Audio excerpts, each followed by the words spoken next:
Greetings, family. Welcome to the third class in the course Asafo. Tonight we're going to focus on two things, but primarily African-centered education. A very critical part of this book, and I'm glad over the years so many people have asked about that. And a lot of times the question has to do with curriculum. The only thing I'll say is short right now. Folks need to check with CB, which is www.cibi.org, about curriculum, but also you have to understand that the curriculum has to come from your heart. The curriculum has to come from your reading, and also the children will lead you where you need to go by the questions that they ask. One of the reasons why homeschooled children do so much better than children in public schools and in private schools on tests, and tests is not something I'm concerned about, but why they do so much better is because they are, the primary focus is on them thinking better, not on rote memorization. It's on them thinking better. So we're dealing with African-centered education, and I want to read a quote. That's the epigraph in this chapter of Asafo by Akoto.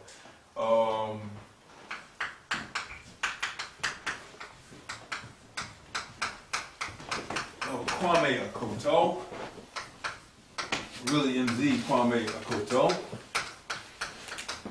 It's called Nation Building.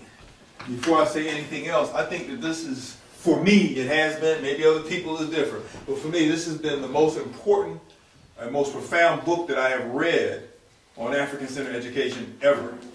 If you are in any way, shape, or fashion involved in educating our children, yourselves, other adults, or community, what have you, this is the first book that you need to read. African-centered education. Nation Building, and it is has a subtitle: Theory and Practice in African-centered Education. Theory and Practice in African-centered Education. A lot of people see Nation Building and they won't take a second to look at the subtitle, so they miss the whole point. This is a very, very important book, and I want to read that epigraph that I have in my book, which is taken directly from their book on page 46, which is a definition of African-centered education. I want to read this and maybe elaborate at some points, because this is an extremely important and deep definition. Someone could take this definition right here and spend 2 or 3 hours lecturing on each one of its pieces or each of its components.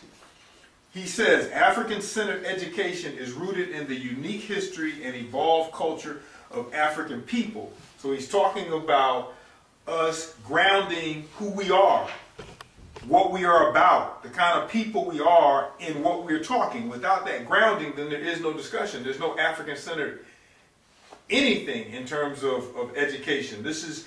We have a culture and a history that is, as far as I'm concerned, greater than any other. And this culture, this history, if you will, or our story, is evolving. It didn't stop at some particular point in time. Yes, we need to go way, way far back beyond the enslavement of African people in this particular land. But when we talk, we have to talk out of that. We talk about having an African-centered educational institute. You're not talking about sitting there and having the children learn the names of African countries and the names of their capitals and maybe this language and maybe that language and a piece of this and a piece of that. You're talking about giving them the spirit of African people. You want them to feel, you want them to understand the spirit of African people. You want them to understand what Mama Rumba would call the Asili. You want them to understand the heart and soul of African people. You want them to understand the character of African people. And the only way that you can ascertain that, the only way you can get to that, is to study our story, and with a primary focus on our culture. What were our priorities?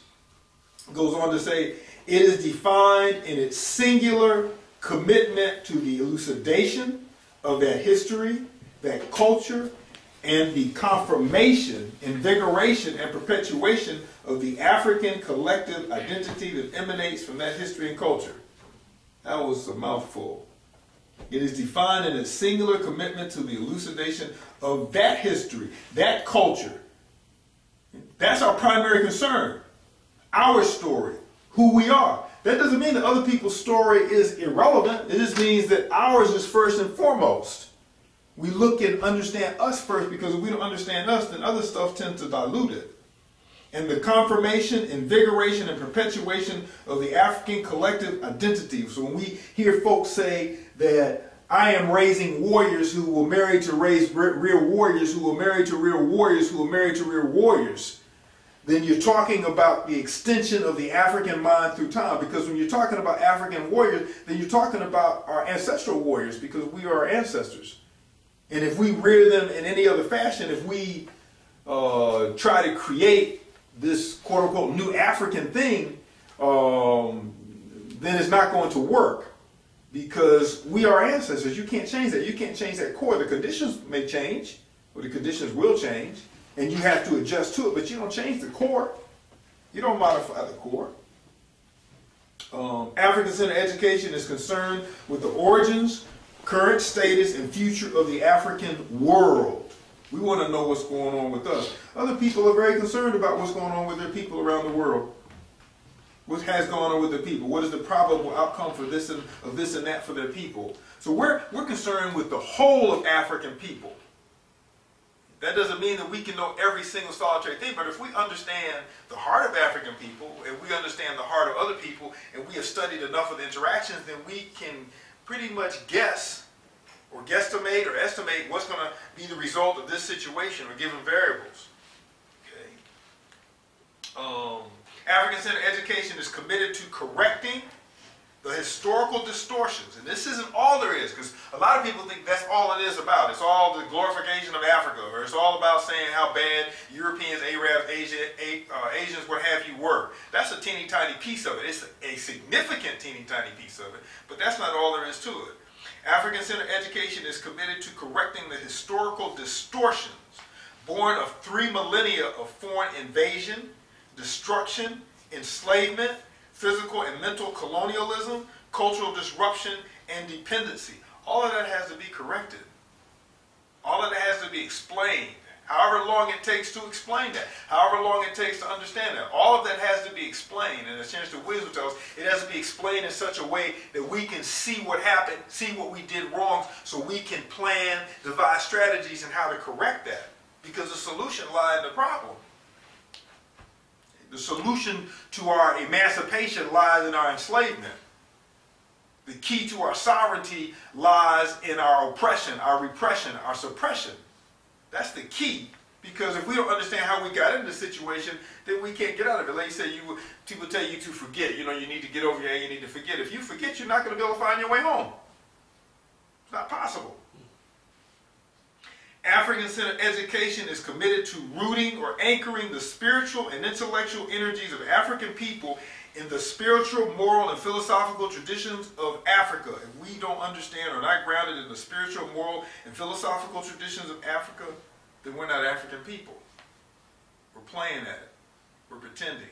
We're doing things for convenience. We're trying to find the easy way of doing it. Okay. Being African is hard. Whether we are under assault or just being ourselves. But we like hard. Hard builds good character. We like hard. We like to struggle. We want to be judged more harshly than other people are, because we have a higher standard to live up to. We want it to be difficult. And we take great pride in being African, because being African means that we go through things that other people don't even imagine. So even for us, the definition of what it means to be human is far beyond you just being born. There's a qualification to that. To be an elder doesn't just mean that you are growing into an older person. No, there are certain specific things that you are supposed to have done in your conscious life, at least in this reality, because all of us weren't born in this. All of us didn't know we're African, so we did some stupid stuff. But from the point of understanding, there is a level of accountability that goes with being African that you don't find with other people, not anywhere near to this degree. So it is difficult, yeah, absolutely. But I like the fact that it's difficult. It's supposed to be. The more difficult the struggle, then the stronger the person who survives it. African-centered education, whether in the several nations of the diaspora or on the motherland, is concerned to fully develop the sense of African nationality within a broader Pan-African world. We are an African people, race first. We are a nation. We are trying to acquire sovereignty. We are one people. Many, many ethnic groups, but one people, one culture. That's one of the tricks the Europeans want to try to play on us. Or you're multiple cultures. No, we are multiple ethnic groups. In European culture, Norway, Spain, Italy, Greece, all of those folks, those are different European ethnic groups in one European culture that's a part of one European nation. Same thing applies to us. We have to understand that we are one people, that we are one, that African fundamentalism of Marcus Garvey. African-centered education is concerned to sever irrevocably the pathological and slavish linkage of Africans to the European or Asian ethos. We want to be free. Right. We want to be free of them. That's right. We don't want them making any decisions for us, even mentacidally in our own minds, where we're thinking in their interests. We want to be free to make ourselves, to make our mistakes, to make our own mistakes. We want to be free. To be under the thumb of someone else mentally, spiritually, or physically is to be their slave. I don't care what kind of euphemism you want to use for it. A slave is a slave. We don't want that. We don't want that. African-centered education is concerned to enable the African person with nation building, nation management, and nation maintenance abilities. We are about the business of getting skills, acquiring skills. I love when John Clark said, and I can't remember where, but he said, you practice the art of nation running by running your home. Okay? So we have to, amongst ourselves, practice this art. Okay? Within the definition of what it means to be African, within the definition of what it means to be a nation. What is it?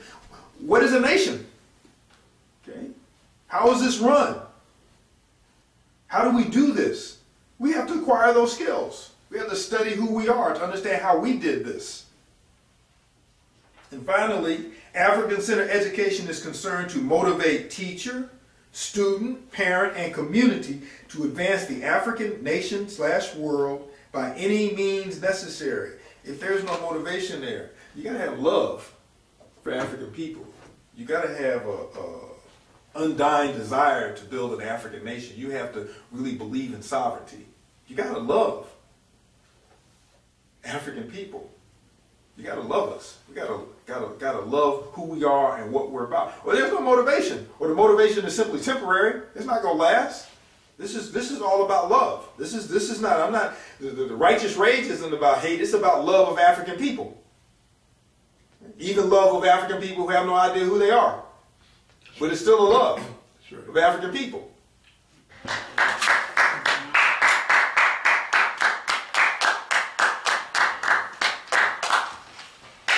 BB 548.